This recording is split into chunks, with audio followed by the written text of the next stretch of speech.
from testimonials and personal experience, we have enough information to conclude that it's possible to design and live an extraordinary life.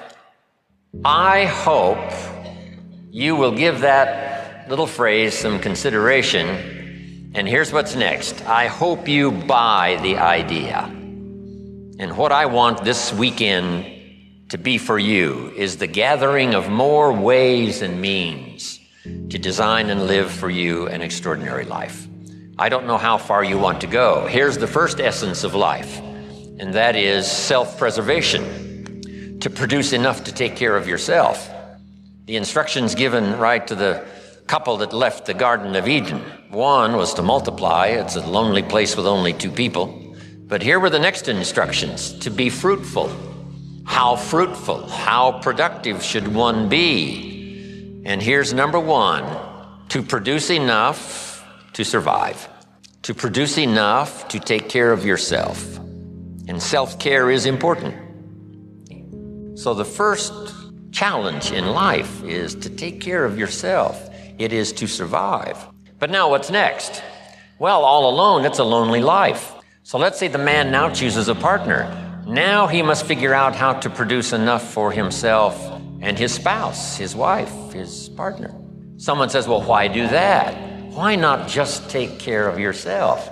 And the answer is, it's a very small life. It's a very limited life. We wouldn't call it flourishing. We wouldn't call it abundant, just taking care of yourself. That is the first rule, but that's only the beginning. So the man gets married. Now he must produce enough for himself and for his wife.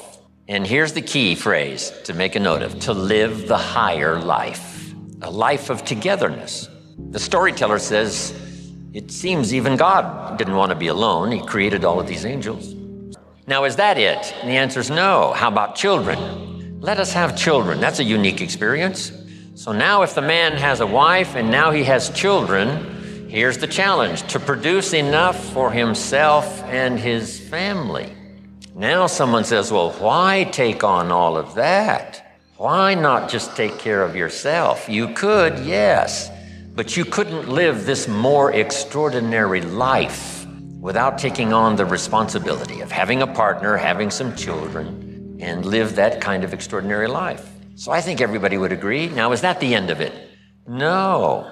Here's the next challenge: to produce more than you need for yourself and for your family.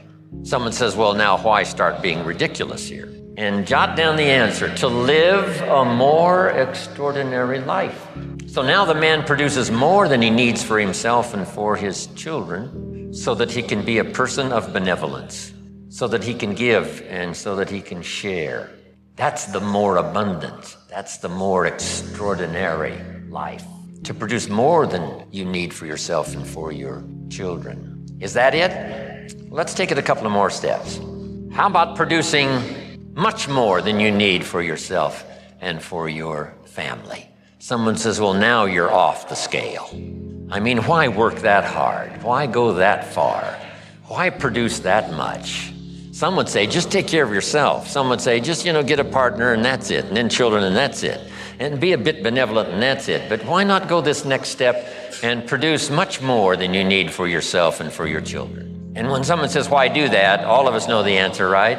Why not? If you've got the talent and the skill and the opportunity, why not put all of that together and see if you couldn't produce much more than you need for yourself and for your family? Let's say you earned $10 million this year, and you and your family only need $3 million. Now you have $7 million to give. And someone says, what?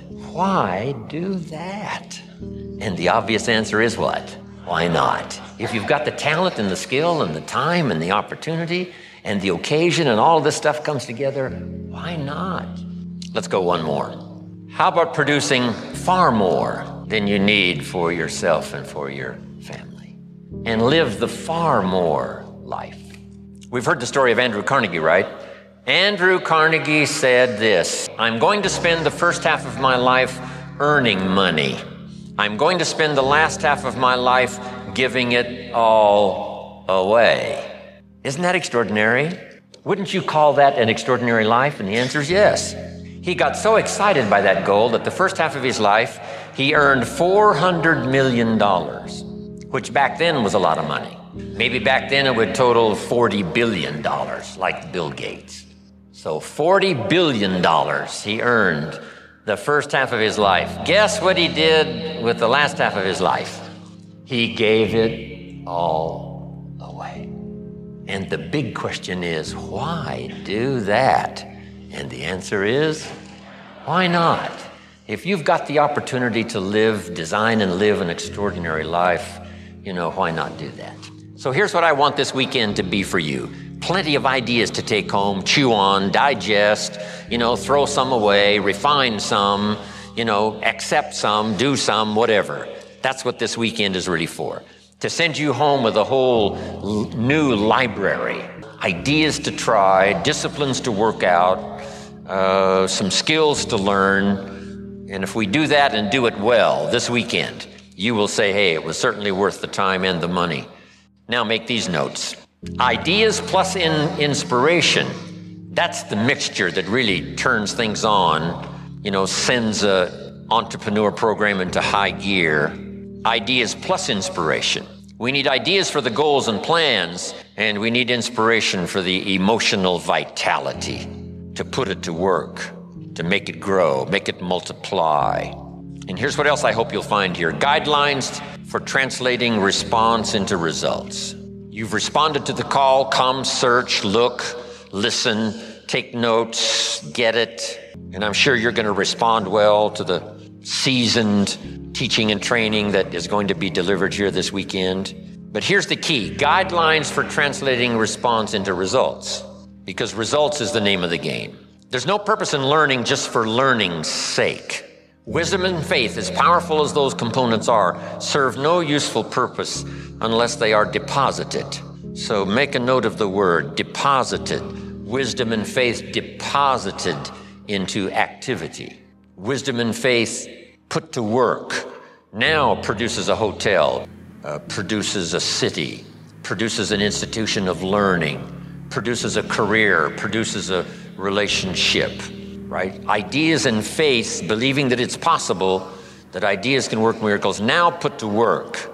So the big job here is getting it all. And so now make the next note. Next is going home and translating it into high activity, good health activity, a better relationship activity, an entrepreneur program activity, a new burst of speed in your sales career, all of that. That's what I'm really interested in. Because here's what's important to me, is for my name once in a while to appear in someone's testimonial. Make that note. It's one of life's greatest experiences, is when your name appears in somebody's testimonial. Somebody says, here's the person who found me. Here's the person who got me started. Here's the person who wouldn't let me quit.